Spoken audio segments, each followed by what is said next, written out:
This is the Ora 3 / Funky Cat. I like the design. The two-tone paint I think is fantastic. The quirky sort of 911 / Beetle lights are just really, really fun. And I think that really just speaks to everything on this car. It's designed just to have a little bit of fun. No pun intended. Be a little bit funky. Just a little bit joyful. And even little accents here, this sort of hexagonal structure is, again, very unusual to have this. This would normally just sort of be all smooth and aerodynamic and efficient. It's just like a nice little addition just to make it feel a little bit different, a little bit more special. These LED headlights, very similar to both Mini and Porsche and VW Beetle. You can feel that it is the love child of all three of those brands. They're bright, they're effective, and also they just give that car a little bit of character as well. For the passengers, there's actually heaps of room. I'm sitting behind myself. I've got loads of leg and headroom. It's a little bit constrained here because of the sweeping roofline, but I think for 4 adults, it's actually a really comfortable place to be. And we've got an armrest. Switchgear I think is overall well weighted, feels good quality, especially for the price. Yeah, I think for a family of 4, this could be a really nice little comfortable car for you. I think the only downside is with a light coloured car, it is going to show up lots of sort of scuffs, dirt marks, all that sort of stuff. And this is a demonstrator car, you can see that it's, I think, holding up reasonably well, considering the abuse that demonstrator cars go through. This has got 6,000 miles and the seats look pretty much brand new. Could do with a bit of a clean. We've got a single USB-A. That's quite rare these days. Normally they would have been moved to Type C. USB-A charging port, and that's about it for the rear. You've got some speakers, but only 4 speakers by the looks of it. I've not actually given the sound system a try. Let's move to the front, and I can show you that too. I can't get out that way because of child locks. In the driver's seat, nice open position. You've got this great sweeping dashboard that gives you all the information you need. The dash is really split up into 2 sections. One on the right side, which is controlled on these right-hand controls on the steering wheel, controls all the driver functions, speed, all that sort of stuff. And on the left-hand side is things such as climate control, infotainment, all that sort of thing. Steering wheel is a good size. It's got a slightly flat bottom to give it that sporty, racy feel. But overall feels good. The rim isn't too big, so I think no matter what hand size you have, you'll be able to kind of drive this without any issue. Overall storage is all right. You've got a small bin here that could take a couple of Cokes. It looks like you've got QI charging, so you can charge your phone. Let's give that a try. Does it work? It looks to have a QI charging pad, but that doesn't seem to work with my iPhone. Other than that, you've got hold, parking brake, and then this lovely feeling dial to actually switch which gears you in. A little bit cupboard storage here, a small glove compartment here that you really wouldn't be able to fit much in. But overall, I think for storage wise, this does exactly what it needs to do as a Super Mini. Not too much, not too little, enough for sort of little odds and sods. The cabin feels incredibly high quality. The switchgear, at least on this first edition, feels really well weighted. Feels really high quality and is just filled with lots of little nice touches. It feels like the people who designed this just wanted to have fun and give you that sense of joy of owning a car. It feels just so special. I love the two-tone interior. Some people may like it or hate it, but again, it is characterful. And you know how I like Minis? This car is really designed for people like me that want that sort of little bit of quirkiness in their day-to-day vehicle. The quilted interior, it's just nice. It just makes it feel a little bit extra special. The suede dash, again, just a nice little touch. So boot wise, we're looking at sort of 220 litres, which is, I guess, fine for a small shop, but if you're a single family household, you're probably going to need a little bit of a larger car. There's some underfloor storage, but it's mostly taken up by things like the charging cable and stuff like that. You can fold the seats forward at least, so if you need to get a big package in or a Christmas shop or something like that, you definitely can. But you might have to leave your kids at the side of the road. So this is our first drive in the newly named Ora 03, because apparently as of the 4th of January, they are no longer calling this the Funky Cat because people were complaining about how stupid the name sounded, which I think is a bit of a shame because, no pun intended, this is quite a funky car. We're in the first edition, which has something in the region of a 47 kilowatt hour battery. I need to double check the stats later on, which gives you roughly sort of 190, 200 miles of range in normal conditions. So in winter, you can easily take off sort of, you know, 30, 40 miles of that. 200 miles of range roughly, you know, in sort of mixed conditions in winter, so probably in sort of 170, 180. Which is fine if you're using this primarily as a town car. I think by its very design, this is going to be really more of a town car than anything else. You can get a Plus edition that has a 60 kilowatt hour battery that gives you something in the region of 230 miles, which is, again, that I think is sufficient for most people's needs. But this first edition comes with sort of a lot more kit, as you'd expect, similar to how Jaguar do first editions. This has got, you know, heated seats, doesn't have CarPlay, weirdly enough, but that apparently is coming in a software update as yet to be determined, which is a bit strange for a new car not to come with CarPlay. But initial impressions are, this is nice, it is comfortable. Road noise is a little bit more than I was expecting, but again, this is a super mini, even though it's still reasonably expensive. But yeah, I'm really kind of impressed with the sort of the fit and the finish, and we'll do sort of a proper overview of the interior. But so far, this is really, really nice. You can see that it's stolen ideas from every manufacturer. The switchgear is definitely from Mini. There's some sort of VW/Porsche styling on the front with the way those headlights are. But again, you know, stealing is the most sincerest form of flattery. Interior feels nice. Initial squeeze. It's passing the squeeze test. It's got a suede dashboard, which is very unusual. I think overall panel gaps, alignment, I've not seen any issues, at least on the demonstrator that we've looked at in the showroom and in this car as well. Everything seems to be kind of well stuck together. I'm not really. One thing I need to focus on the interior view is this camera that is continually staring at my face. It's like a driver awareness, making sure you're not too tired and all that sort of stuff.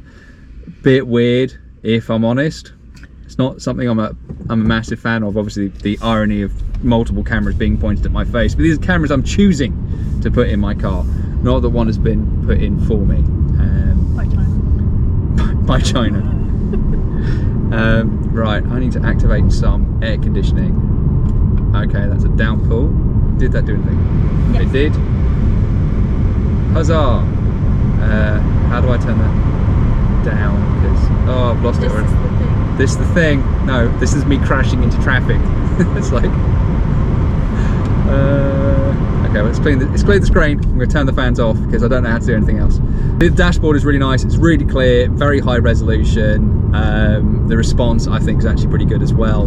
I think overall, pretty comfortable. How are you feeling as a passenger in the front seat? Pretty good, actually. Seats pretty comfortable. There's plenty of space. Nice visibility. Yeah, the rear packaging is really good, so I can happily sit behind myself and have acres of leg room, which I'm really impressed. Just had a notification for emergency steering activated, because I imagine with the sun where it is, the cameras can't see the white lines. This is also a pretty worn out road as well, so I think the automotive nudges and prods, kind of like with the MG4 as well, are going to be fairly highly active with the 03. Yeah, so it activates its emergency steering.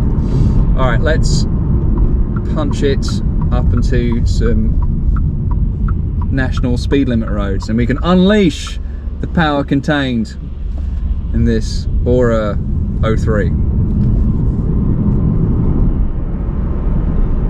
We're unleashing 91 kilowatts of power. I don't know what that means.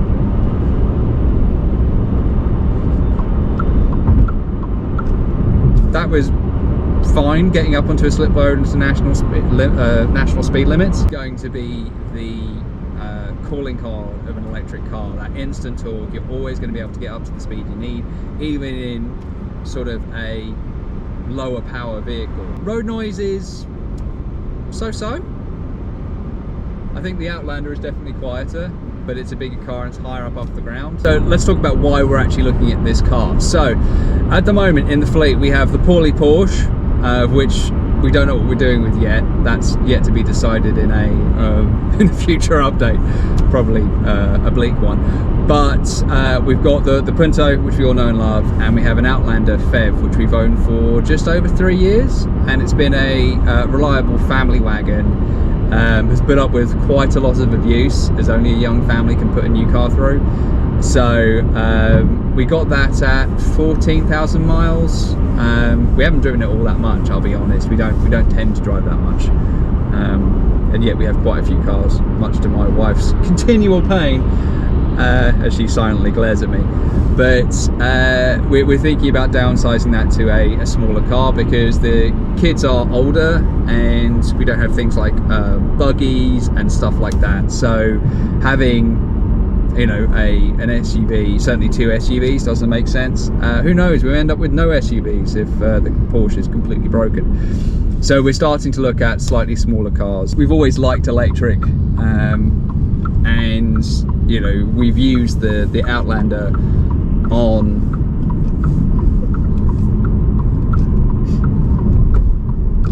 there we go.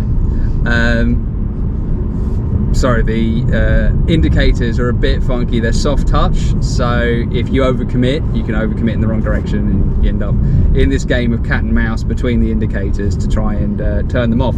Luckily, I've managed to do that, but that's only the first time, so that's not bad going, all things considered. Where was I? Oh yes, the Outlander. So the Outlander's been a fantastic car. We have the 4H version, which is the 2.4 litre engine and the 11 kilowatt hour, or originally 11 kilowatt hour battery. And that's been a really good family car for us. It's been really reliable, no issues with it at all. We're just thinking about downsizing to something smaller. We may end up keeping it, we don't know right now, but with the sort of plethora of smaller EVs that are coming onto the market, this one, the MG4, all that sort of stuff, there's, you know, no better time to be looking for an electric car. And also, to be blunt, most people aren't still very convinced with electric cars, especially with the cost of living crisis, and they're more expensive, and electricity prices, all that sort of stuff. So that's actually depressed the probably overboiling EV market over the last couple of years. So there are some bargains to be had. Speaking of bargains, I was looking at the Porsche Taycan Turbo S, which you can now get after 3 years for a heady sort of 70 something grand, and that is a probably before options now as £143,000. So if you fancy saving 50% and probably more in this environment, maybe give your local Porsche dealership a call, because there are some bargains to be had if you want a high performance electric vehicle. Ride is good. Ride's really actually quite comfortable. Considering obviously this is just, you know, conventional springs, there's no fancy magnetic air ride or anything like that. And considering electric cars are always going to be quite heavy, a lot of car manufacturers, Tesla primarily, do tend to set up their cars to be quite stiff to try and hide that weight. But no, this is nice. Haven't really done anything in the twisties, but I wouldn't expect this to be anything to write home about. What I don't know is the larger battery is also faster or not, but again, from 0 to 40, I think this is good. I think Ora also know their target market very well, so I imagine the typical buyer for this is going to be those quirky cars like minis that put a lot of focus on, you know, interior twiddly bits. Wow, that emergency steering is quite pushy.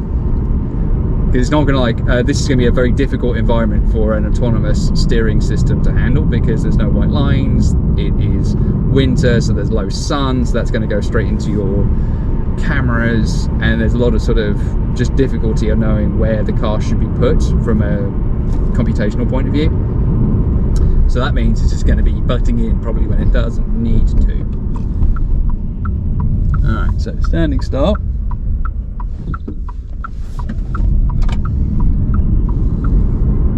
No wheel spin, good traction off the line, fast enough. Whee. Yeah, fast enough for what you need. To put on the rear thing, then I'm going to put on the aircon.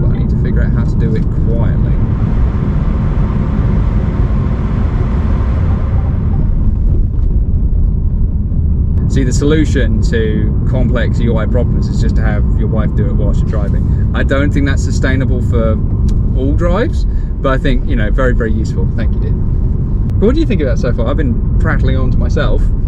What are your inputs? What are your thoughts? I think it ticks the bill with a few things in terms of a small EV around the town car. Like, I think that would work for us. And it's funky. I think I like the features that look like a Mini. I like the features that look like Porsche, because those cars are brands that appeal to me anyway. I've always had a soft spot for the Nissan Figaro and the vintage styling, which obviously with the two-tone is definitely something that appeals to me as well. I really like the styling. I think it is very cool, because we've gone, is this the red and black roof, red and white roof? I think it's red and black. I think it's red and black, but it's got the sort of ivory and sort of red, I don't know what colour, kind of red. Deep cherry kind of. This is why I've got you in the car, because I'd just be like, this is red. This deep red. It's cherry red, it's people. Not quite maroon. Oh, it's not. It's not quite it's maroon. off maroon, It's cherry red. Cherry red. But a pastel shade. Not too aggressive. Not a pastel shade. I don't know colours. People have seen my thumbnails. Yeah, it's nice. It's got some really nice sort of. It's not ruched, is it? This checker fabric-y thing. Oh, you mean it? Yeah. It's like quilted. Quilted. There we go. Style. Yeah, so quilted fabric, comfortable seats, some lumbar support onto my, you know, love handles. It's pretty good. He's telling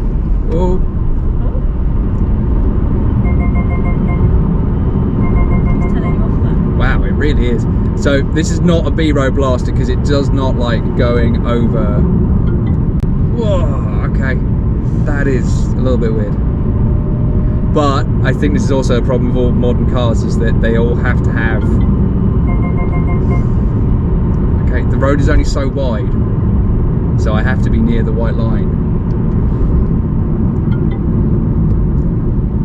Yeah, it's not.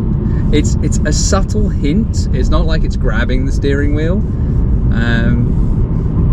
and it's not as intrusive as, say, like when Tesla does its, you know, autonomous emergency braking accidentally when you're not expecting it. But there's definitely like a little tug on the steering wheel to try and say, hey, I think you should be somewhere else. The problem is that doesn't really work in country roads. It gives you the feel that sometimes you're not really driving the car. Yeah, so they get.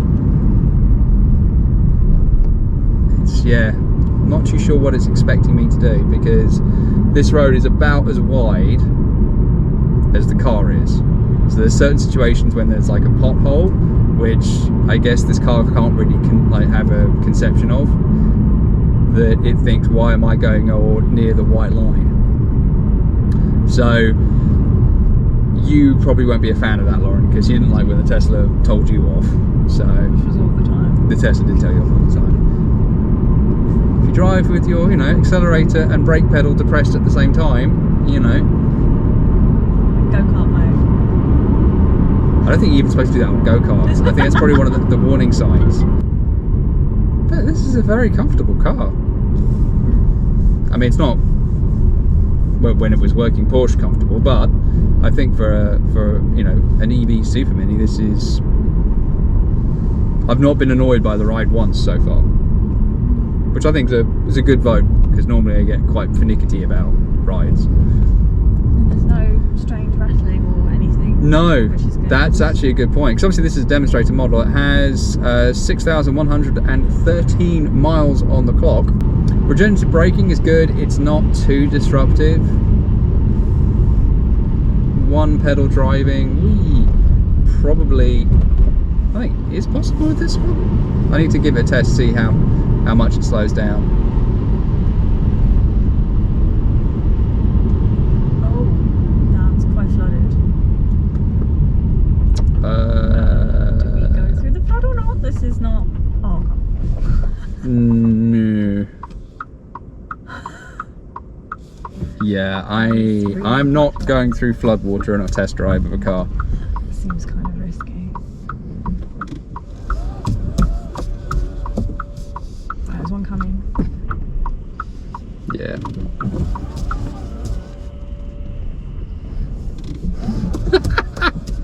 50 million point turn. Oh, we're causing traffic. Oh yeah.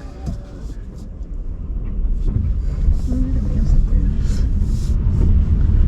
Whee!